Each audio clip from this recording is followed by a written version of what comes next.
Hey everybody, Michael Tracy here.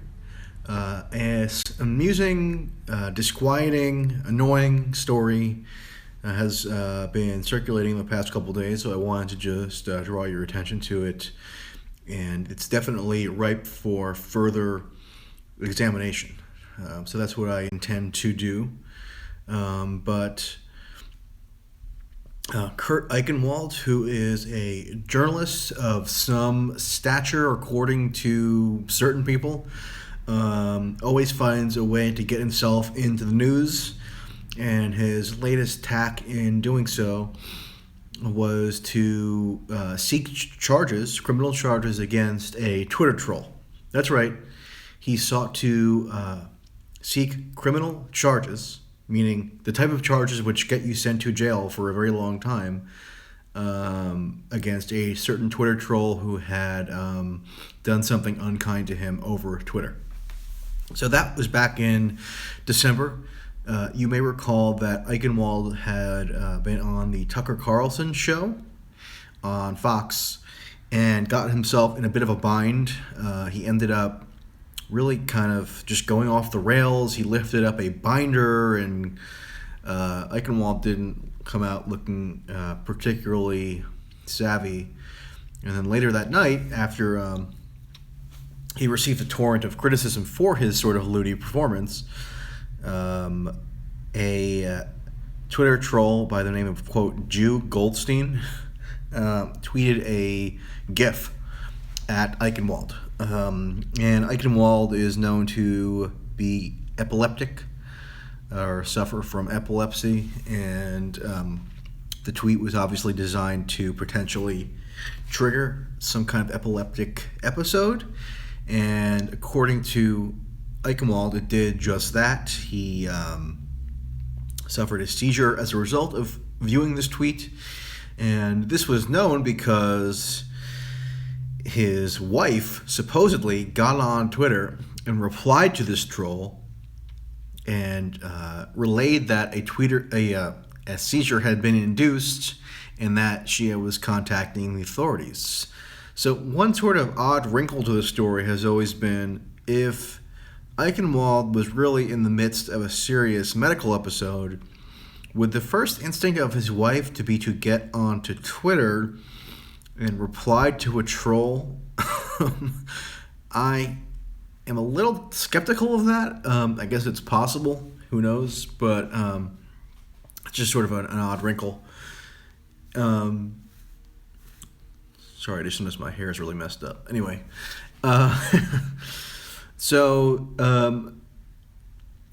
people were sort of incredulous that this case would go anywhere, just because it seems on its face rather absurd. But last Friday, we discovered that a man had been arrested in this incident. His name is John Ravello. He is a resident of Salisbury, Maryland, and he's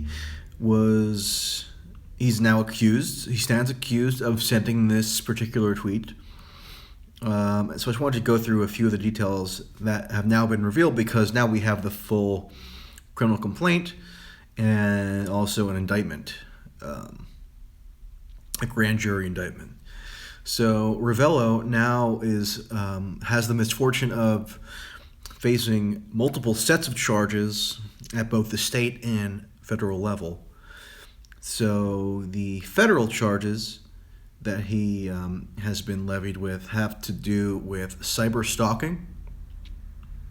So cyber stalking is sort of an amorphous notion. What constitutes quote-unquote cyber is sort of disputed, but probably more pressing for Ravello and more relevant in terms of the precedent that might be set are the state charges. So the state of Texas alleges that Ravello committed assault with a deadly weapon. And if you look at the text of the indictment, it characterizes a tweet as a quote deadly weapon. So, in addition to a tweet, graphics, a GIF, and a certain electronic device enhanced, those are all now characterized by the state of Texas as a deadly weapon. So, that sounds on its face a little preposterous. How could a tweet be a deadly weapon, right? But if you dig a little further, you'll see that there are some items that, per criminal law, are characterized as deadly weapons incidentally. So the weapon doesn't necessarily have to be by design meant to inflict deadly harm to be characterized as having the propensity to inflict deadly harm. So, for example, I'm going to link to a blog post that kind of goes through some of this, but things like a underpants or a dustpan have in the past been cited as deadly weapons per Texas law because, although you don't, underpants aren't crafted to inflict deadly harm, they can be used to that effect. So, I guess it's possible that a tweet could do the same, although all prior examples of that sort of deadly weapon have been physical objects, tangible objects, whereas a tweet is not a tangible object in the sense of a dustpan or underpants. So that's another curious element to this case that's going to have to be litigated.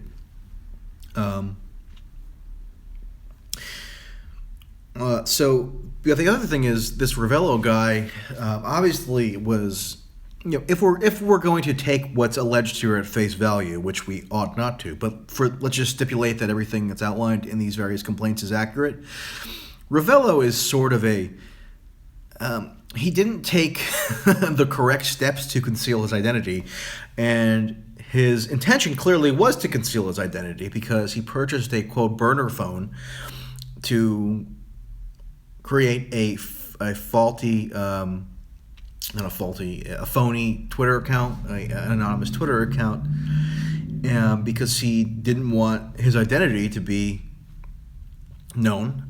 So he seemed, again, if all this is accurate, then he would have known that he was doing something wrong or something that at least was worth concealing. Whether he knew he was doing something illegal, harder to say. But the burner phone had a SIM card, which was traced by investigators to a iCloud account. And obviously the iCloud account had all the information needed to establish Ravello's identity, including, funnily enough, a photo where Ravello is just is holding up his Maryland driver's license. So that's all you need to identify somebody. I mean, that's the honeypot there, or the pot of gold, not honeypot. So Ravello obviously faltered in concealing his identity, so he's a little foolish in that regard. I guess perhaps he never anticipated that Eichenwald would go through with the process of actually seeking criminal enforcement here, but he did. And so my qualm here has been that you don't have to endorse or countenance the actions of this Twitter troll, Ravello, to be skeptical or to be wary of implications that it might have for speech, for incurring criminal liability online.